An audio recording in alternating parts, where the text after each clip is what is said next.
अस्सलाम वालेकुम। अस्सलाम वालेकुम। क्या हाल है अंकल जी, ठीक हो? की मसला बनया अंकल जी?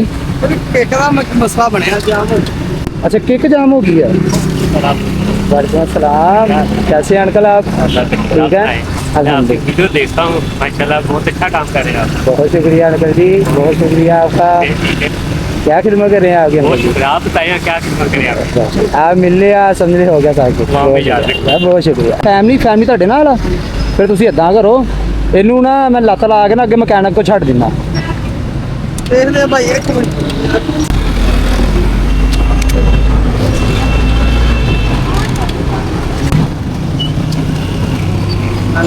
वालेकुम सलाम। एक मिनट धक्का लगा दिया।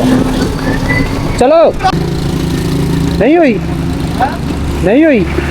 ਇਹਨੂੰ ਨਾ ਫਿਰ ਮਕੈਨਿਕ ਕੋ ਲੈ ਜਾਂਦੇ ਆ। ਗੱਡੀ ਦਾ ਕੱਲੀ ਕਿੱਕ ਦਾ ਨਹੀਂ ਮਸਲਾ ਹੈਗਾ, ਇਹਨੂੰ ਹੋਰ ਵੀ ਮਸਲਾ। ਮਕੈਨਿਕ ਕੋ ਲੈ ਜਾਂਦੇ, ਮੈਂ ਬਾਈਕ ਲੈ ਕੇ ਆਉਂਦਾ, ਇਹਨੂੰ ਮਕੈਨਿਕ ਕੋ ਲੈ ਜਾਂਦੇ। ਠੀਕ ਆ? मैं पानी पड़ के लेना मेरे ਤੁਹਾਡੇ ਵਾਸਤੇ। ਨਹੀਂ ਨਹੀਂ, ਬਹੁਤ ਸ਼ੁਕਰੀਆ ਸਰ। ਨਹੀਂ ਯਾਰ, ਸਰ ਬਹੁਤ ਸ਼ੁਕਰੀਆ, ਜਰਾ ਫੈਮਿਲੀ ਦੇ ਨਾਲ ਆ ਭਾਈ, ਇਹਨਾਂ ਜਰਾ ਮਕੈਨਿਕ ਕੋ ਮੈਂ ਛੱਡ ਦਵਾਂ। ਮੈਂ ਛੱਡ ਦਿੰਦਾ ਭਾਈ ਮਕੈਨਿਕ। ਤੁਸੀਂ ਛੱਡ ਦੋਗੇ? ਹਾਂਜੀ ਛੱਡ। ਚਲੋ ਬਹੁਤ ਸ਼ੁਕਰੀਆ ਸਰ, ਬਹੁਤ ਸ਼ੁਕਰੀਆ। ਆ ਜਾਓ ਅੱਗੇ। ਨਾਲ ਹੀ ਮੀਆਂ ਸਾਹਿਬ ਇੱਥੇ ਆਇਆ ਵਾ। ਹਾਂ ਭਾਜੀ ਮੇਰੀ ਗੱਲ ਸੁਣੋ, ਇਹਨੂੰ ਕਿੱਕ ਦਾ ਮਸਲਾ ਨਹੀਂ ਹੈਗਾ, ਇਹਨੂੰ ਕਰੰਟ ਦਾ ਮਸਲਾ ਹੈ। ਗੱਡੀ ਕਰੰਟ ਨਹੀਂ ਦੇ ਰਹੀ। ਅਗਰ ਮਕੈਨਿਕ ਕੋ ਜਾਣ ਜੋਗੇ ਪੈਸੇ ਨਹੀਂ ਹੈਗੇ, ਮੈਂ ਪੈਸੇ ਦੇ ਦਿੰਦਾ। ਠੀਕ ਆ? ਹੁੰਦਾ ਤਾਂ ਪੈਸੇ ਦੁੱਖੋਂ ਨਹੀਂ ਜਾ ਰਹੇ ਤੁਸੀਂ ਮਕੈਨਿਕ ਤੋਂ।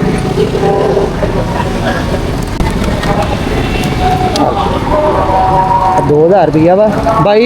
एक रिक्वेस्ट है, छड़ दो इन्होंने जरा। हैं, बहुत शुक्रिया अंकल जी, तुम जाओ, अल्लाह तुम हिफ्ज़ में रखे। बहुत शुक्रिया सर आपका, अल्लाह पाक आपको इसका अजर देगा इंशाल्लाह। बहुत शुक्रिया। वालेकुम सलाम। कैसे हो भाई, ठीक हो? कैसे अंकल जी आप, ठीक है? ਅਸੀਂ ਤੁਹਾਡੇ ਫਾਇਨ ਆ ਗਏ, ਤੁਹਾਨੂੰ ਦੇਖ ਕੇ ਰੁਕੇ ਆ। बहुत शुक्रिया।